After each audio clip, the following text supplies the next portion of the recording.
É hora do quadro que trata das questões jurídicas do meio rural, o direito agrário.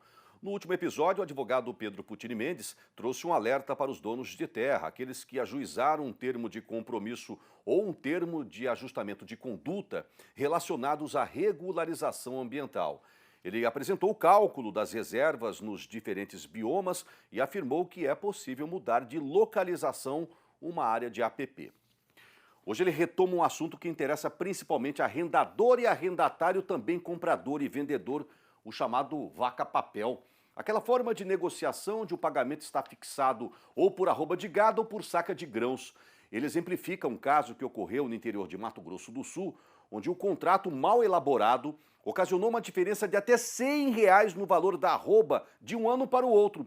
Teve gente que saiu perdendo. Cuidado para não errar. Saudações, Pedro.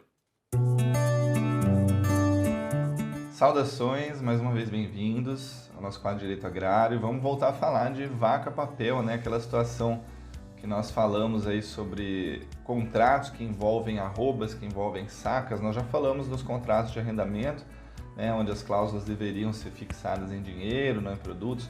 Falamos já em outra oportunidade que alguns empréstimos são mascarados em operações de parceria pecuária, quando na verdade o gado nem existe. Ele só é utilizado para fazer indexação de valores, que nós chamamos de vaca-papel. Mas agora falo mais uma vez desse assunto, né, da vaca que existe ou não existe numa relação contratual, dessa vez os contratos de compra e venda. E por que essa escolha desse tema? Né? Porque são muitos os contratos de compra e venda que colocam cláusulas, né, como essas, em que a parte do pagamento será em arrobas, em sacas, enfim. Situações que nós já comentamos aqui anteriormente, então em outras modalidades de contrato, né? Bom, vejamos uma cláusula de compra e venda, vou mostrar na tela para vocês, com essa situação. Vejam só que de todo o valor, né, que foi descrito ali da compra e venda, parte dele, ó, o saldo remanescente de R$400 mil em 2.940 arrobas de vaca. Ele segue descrevendo ali correspondentes a 210 vacas de 14 arrobas cada, enfim. Então abre nessa situação várias possibilidades de cobrança, seja dando a liquidez ao valor nos R$400 mil, seja pela indexação desse valor na arroba na hora de cobrar, ou também receber isso em animais, né? Então veja só.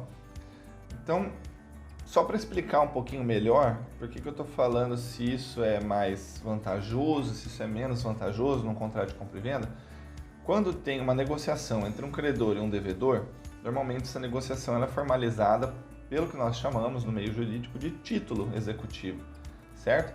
O título executivo presume-se que ele é válido, ele foi feito conforme a lei. Por isso, a execução desse título, o nome é ação de execução, ela tem um rito muito mais abreviado no judiciário, né? Não se discute o mérito desse título, né?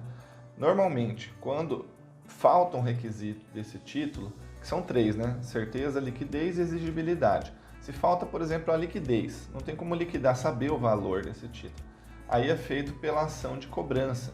E essa ação de cobrança abre muitas outras possibilidades, um processo que pode ter um tempo de duração muito superior ao da execução. Então, a dúvida de hoje é a seguinte, né? A questão é se a liquidez necessariamente ela é aceita pelo judiciário apenas em dinheiro ou se ela é aceita também na arroba de gado, por exemplo, como essa cláusula, né?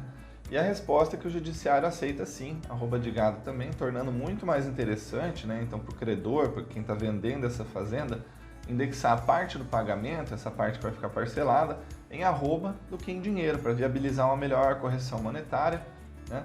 Ou não, né? Dependendo do valor da arroba na época, né?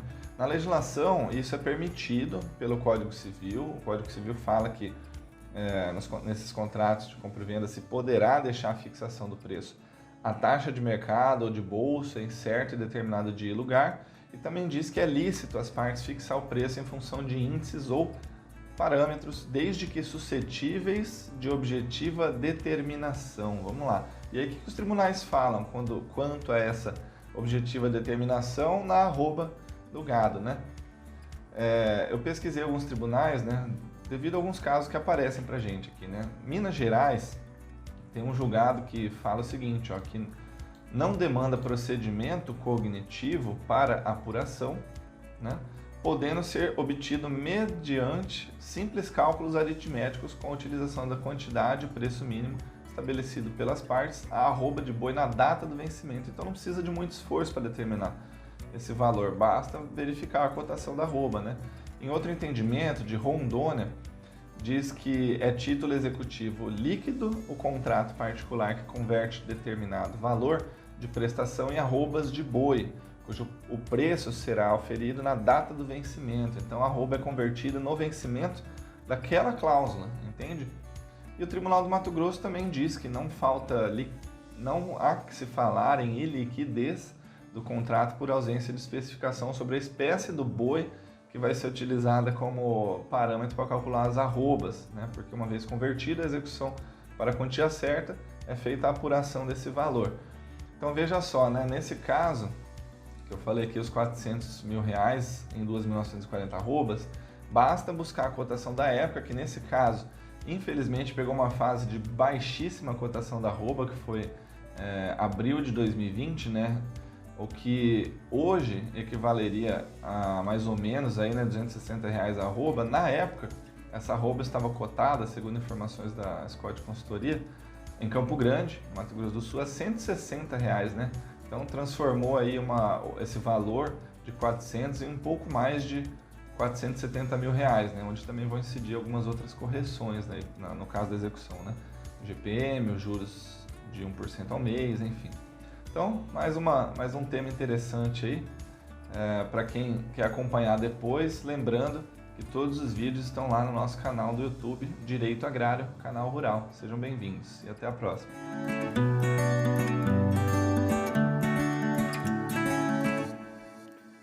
Maravilha, tá aí, ó, mais uma dica do Pedro Putini Mendes. Fique atento na hora de você assinar um contrato aí sobre essas transações, tá bom, pessoal? Não vai perder dinheiro, tá bom?